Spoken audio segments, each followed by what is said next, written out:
Hello friends. आज का topic है हमारा काइंड्स ऑफ प्रोनाउन। हमने प्रोनाउन टॉपिक को शुरू किया। पार्ट्स ऑफ स्पीच का दूसरा भाग। पहले नाउन था, अब प्रोनाउन के बारे में हम लोग अध्ययन करना शुरू किए हैं। और प्रोनाउन के बारे में इंट्रोडक्शन हमने दिया था कि 65 प्रोनाउन के बारे में हमें डेप्थ में जाके बहुत अच्छे तरीके से समझना है।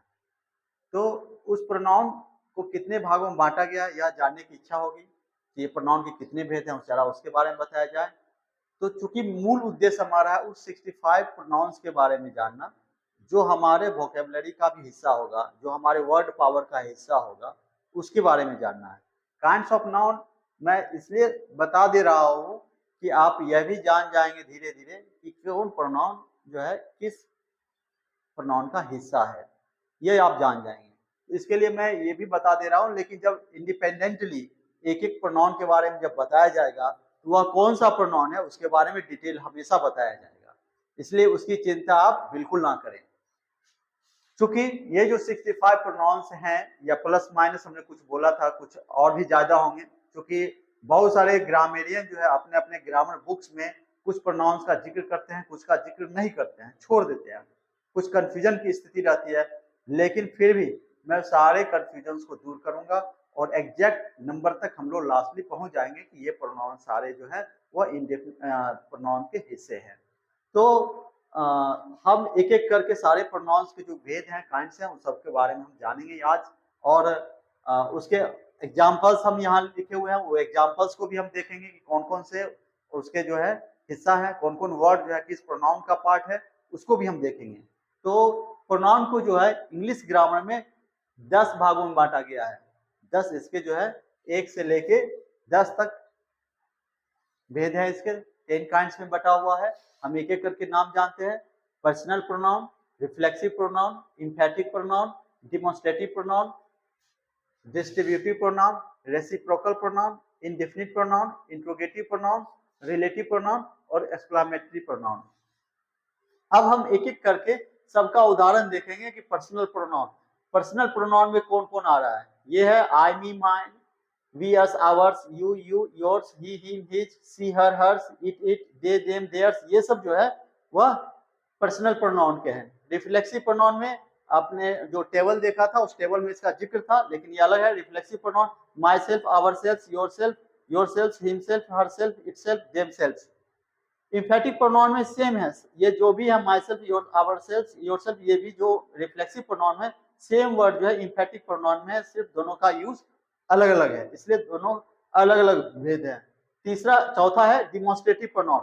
डिमोन्स्ट्रेटिव प्रोनाउन में दिस, दैट, दिस, दोज और देयर और सच, ये जो है 6 है जो है वह डिमोन्स्ट्रेटिव प्रोनाउन में है। उसके बाद हम अगला 5वां देख रहे हैं डिस्ट्रीब्यूटिव प्रोनाउन। डिस्ट्रीब्यूटिव प्रोनाउन में ईच, आइदर और नाइदर, ये 3 है हमारे, ईच, आइदर और नाइदर। रेसिप्रोकल प्रोनाउन में ईच अदर और वन अनदर, ये है। और इंडेफिनिट प्रोनाउन में सबसे ज्यादा प्रोनाउन है, करीब 25 के करीब प्रोनाउन है इसमें, जिसमें all, some, any, most, enough, few, many, little, one, several, everybody, somebody, ये सब सारे जो है वह इंडेफिनिट प्रोनाउन है, सबसे ज्यादा संख्या इसी की है।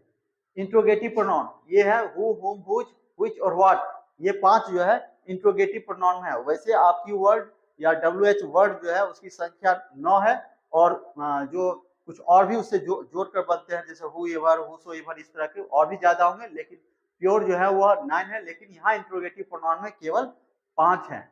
रिलेटिव प्रोनाउन में 9 है, who, whom, whose, which, that, as, but और व्हाट, नहीं ये सब रिलेटिव प्रोनाउन में है। और एक्सक्लेमेटरी प्रोनाउन में केवल व्हाट है। तो ये जो है यहाँ सिर्फ इंट्रोडक्शन का जो एक्सटेंशन है कि प्रोनाउन के कितने भेद हैं, कौन कौन सा प्रोनाउन है और उसमें कौन कौन से वर्ड जो है आते हैं। ये जो सारे वर्ड्स लिखे हुए हैं ना, जो ये अराउंड 65 है, वैसे यहाँ जो लिखे हुए हैं वो अगर सबको देखा जाए तो वो 80 प्लस है, लेकिन बहुत सारे प्रोनाउन जो है वह एक दूसरे को जोड़कर बनाए हुए हैं, या एक ही प्रोनाउन जैसे 2 जगह इस्तेमाल हुआ है। आप देख सकते हैं ये सब सारे प्रोनाउन वह रिफ्लेक्सिव भी है और इंफेटिक प्रोनाउन, वर्ड वही है। यू जो है वह 2 जगह है, अब सब्जेक्टिव केस में वही है, ऑब्जेक्टिव केस में वही है। इट जो है सब्जेक्टिव केस में वही है, ऑब्जेक्टिव केस में वही है, तो सेम है। तो ऐसे ऐसे वर्ड को छोड़ देने पर वो 65 के अराउंड ही बैठते हैं। उन्हीं सारे प्रोनाउंस को हमें बहुत डेप्थ में स्टडी करना है। ये हमारे जो वर्ड पावर है उसका बहुत महत्वपूर्ण हिस्सा है। वह इसलिए कि जिस तरीके से हमारे घर के अंदर जो भी चीज रहता है उसके बारे में हमें सबसे ज्यादा जानकारी चाहिए। और जब हम घर से बाहर निकलते हैं तो बहुत सारे पेड़ पौधे ऐसे होते हैं जिसका नाम हम नहीं जान रहे होते हैं, तो हम कह देते हैं कि ये कोई जंगली पेड़ है, ये कोई जंगली घास है। वास्तव में हम उस घास का नाम नहीं जान रहे होते हैं, तो मेरा काम चल जाता है। लेकिन घर के अंदर का कोई सामान हो, अगर हम उसको नहीं जान रहे हो तो बहुत मुश्किल होगा। माँ या पिताजी कोई चिल्लाने के लिए बोलेंगे और हम कहेंगे कि वो कौन चीज है, क्या है, मुझे नहीं पता, तो नहीं काम चल पाता है। वही बात है, ये प्रोनाउन से ये हमारे डेली यूज के, हमारे जो मेन वोकेब है, जो हमारा मेन वर्ड पावर है, उसका हिस्सा है, डेली यूज का हिस्सा है। इसलिए अगर हम इसको नहीं जान रहे हैं तो फिर हमारे जो स्पीकिंग पावर है या लिखने का जो क्षमता है वो दोनों घट जाएगी, हम यूज नहीं कर पाएंगे बेहतर। इसलिए इस पर हमको कंट्रोल चाहिए, और इसको पर कंट्रोल करने के लिए अगले एक सप्ताह जो है हम इसी पर वर्कआउट करेंगे और इसको कंप्लीट करके छोड़ेंगे और आपके वर्ड पावर का हिस्सा बना करके छोड़ेंगे। Thank you. और यदि आपको मेरा टॉपिक पसंद आता हो तो आप इसे लाइक करें, इसे शेयर करें और सब्सक्राइब करें। और कुछ भी सुधार के लिए या इसमें क्या कुछ चेंजेस चाहिए तो उसके लिए भी आप कमेंट कर सकते हैं। नेक्स्ट टॉपिक तक के लिए धन्यवाद, बाय।